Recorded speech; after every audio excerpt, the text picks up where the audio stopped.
My iPad Pro got me through graduate school, my MacBook Pro has been my center of operations for the YouTube channel and my clinical work, and the iPhone has been a massive facilitating tool in my social life with all of the range of different emojis, iMessage, FaceTime, AirDrop, you name it. And yet after living with the iPhone 15 Pro Max extensively as my daily driver, SIM card in it for months leading up to the S24 Ultra's release, after a certain point I couldn't really do it anymore because I felt like I was making certain concessions that I felt like for the money that you're paying for a phone like this, you just shouldn't have to make. And 2 weeks ago, I broke down extensively my experience with the iPhone, the things that I think are really great about this device, and my S24 Ultra, and the ways that the S24 Ultra just always seems to have complementary lifestyle features to accentuate my lifestyle on a day-to-day basis in a range of different ways, because it goes beyond just like the spec sheet and like the benchmarks. It's more like real-life practical things, right? And so this video is sort of like a part two, and not only the reasons I made that decision, but also more specifically the ways that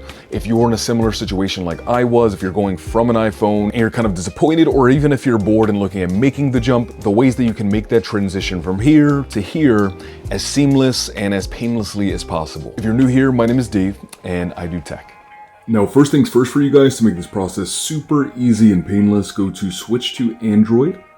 In your Apple Play Store, going to have the Samsung Smart Switch mobile right here. And thankfully, since the iPhone 15 uses USB-C, you can just connect that and then come over here to your Galaxy, click on the Smart Switch option, receive data, iPhone, iPad, and the application does a really great job of making this process incredibly simple. Check off all of the data that you want to transfer, all of your applications, pictures, video, your documentation, and just like that, everything transfers over nice, smooth, and easy breezy. One of the biggest points of contention for a lot of people, honestly, it's funny because a lot of people that I know right now, that everyone that I know, I'm actually going to type something out for you guys. I'm gonna make a list of it actually. So on your screen right now, you're gonna see a list of like every single person that I know, roughly, that I could conjure up off the top of my head right now with an iPhone. It's literally everyone except for like three, which is my dad, my buddy Kevin, and my buddy Russ.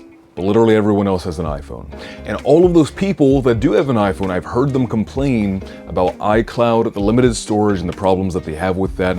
Google Photos is an amazing way and also accessible on your iPhone. You can just port over all of your pictures, all of your video in original or high quality formats. And it's an incredibly accessible tool. And that actually leads me to my next point also, which not having AirDrop, right, not being able to send like my photos and video files from here to my MacBook for all of the editing that I do here on the channel for you guys. But honestly, I use Google Drive or Google Photos a large majority of the time anyway, because I have made that transition over from like my Galaxy Fold 5 or the S24 Ultra. And in my experience, I don't think it really slows down the workflow that much. Now, completely objectively, AirDrop to my MacBook and my iPad is 100% a more seamless experience. I just hit AirDrop and then send it over and boom, it's there. We're gonna have to open up Photos and then upload it and then download it. But that's like maybe one extra step. In my experience, it's not a deal breaker. Something I have seen a lot of concern about in regard to, say, like Apple Pay going over to an Android device. This definitely has both Samsung Pay and Google Pay. Actually, I can't think of a single time that I put this up to like the NFC device and it didn't just straight up pay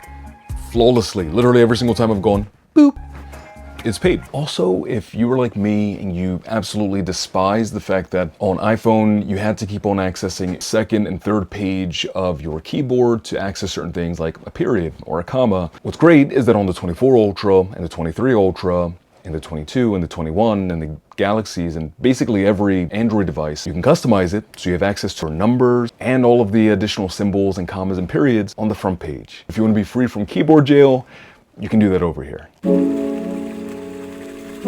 Something easy if you're worried about it is the battery life. You literally don't have to worry about it. Both phones are going to get you like 8+ hours worth of screen on time and very comfortably through most of your entire day. In my experience on both ends, I'm someone that has access to a lot of chargers throughout my day, basically at every single given point, and I've never really had battery anxiety with either of these phones. Now, when it comes to iMessage, unfortunately, you don't have a solution for that right now. Thankfully, next year, I think, Apple's being forced to adopt RCS, which is a blessing for everyone, very pro-consumer. But at the time right now, you just don't have that. Now, I have RCS with my dad, my buddy Kevin, my friend Russ, and what's great is that we can send full quality pictures and video. We can do emoji reactions. You can create your own emojis. and basically everything works just like iMessage, with the exception that like we can't play pool or basketball together or Pong, those kinds of things. But for the large majority of things, that works perfectly fine. Probably gonna be in a boat like me where a lot of the people that you know also use an iPhone. And so in those instances, WhatsApp and Telegram are great applications that have a lot of access to like stickers and high quality video and picture sending that you're going to miss and that you're going to love on those applications. And so for me personally, those things have bridged the gap very effectively, and it's not really something that I can say that I've missed a whole lot.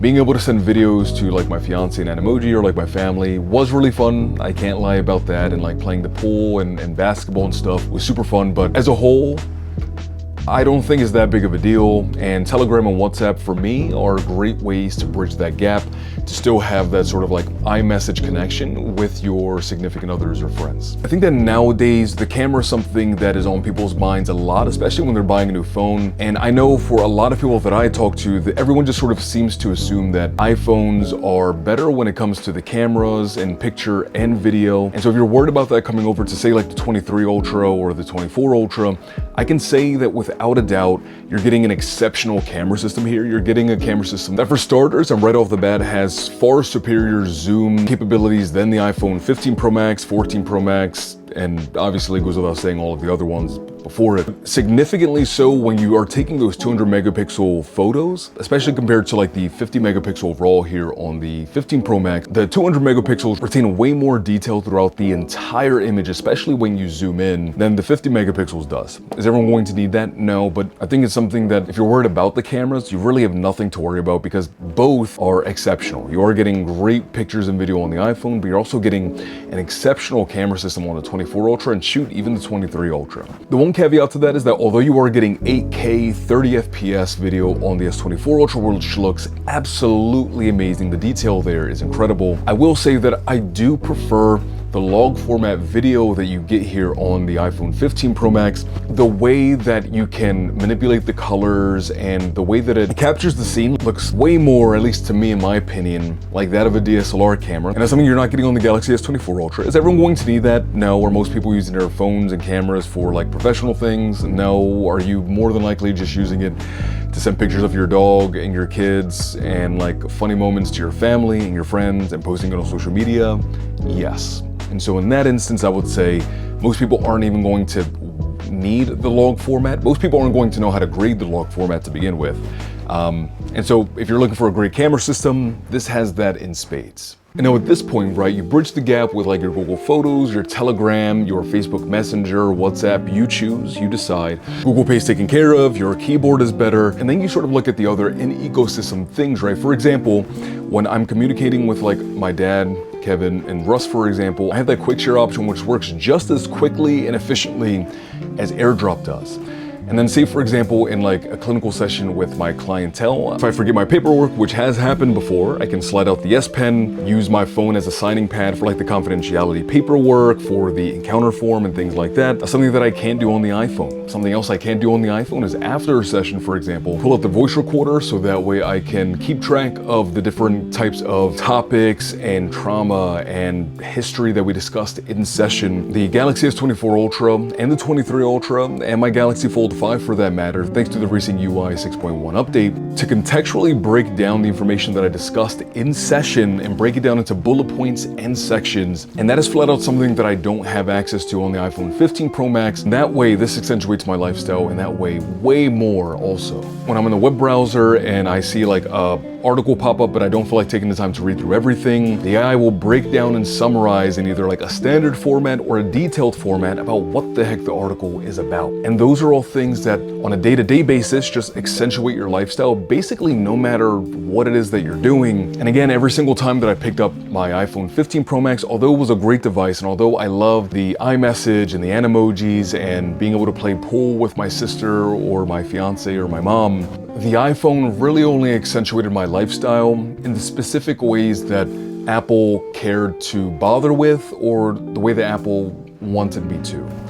We're on this 24 Ultra, pretty much no matter what it is that I'm doing on a day-to-day basis, this always seems to have an answer. This always seems to have a tool readily available. There always seems to be software fix or a software complement to what it is that I'm trying to do, let alone the multitasking that you can do that you just can't do on this. And so again, for my money, I think this just flat out takes the cake. You can just do more, and it does all of those things really well.